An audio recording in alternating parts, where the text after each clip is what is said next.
Ang totoong naganap ay ang pakikipagtagpo ng Mesiyas sa mga nananabing na tao para sa kanyang pagdating. Sa pag-akit ng Espiritu Santo, ang mga banal na matatanda ay naparoon sa templo sa tulong ng tanglaw ng Espiritu Santo. Kanilang nakilala ang Panginoon at masaya nilang tinanggap siya. Kaya naman tayo ngayon naririto at nagtitipon bilang tugon sa pag-akit ng Espiritu Santo. Tayo magpuprosesyon patungo sa tahanan ng Diyos bilang pagsalubong sa Mesiyas. Makaharap at makilala nawa natin siya ngayon sa pagsasalo at pinaghahati-hating tinapay hanggang sa kaniyang maningning na pagpapakita.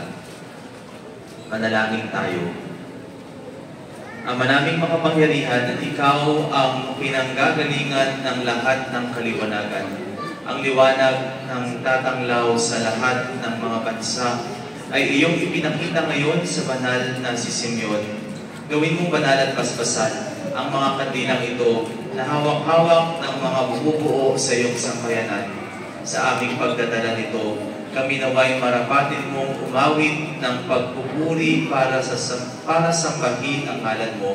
Sa aming paglakad sa landas ng iyong kabutihan, kami naway loobin mong sumapit sa di pagmamaliw mong liwanag. Si Jesucristo na aming Panginoon, magpasawalang hanggan. Amen.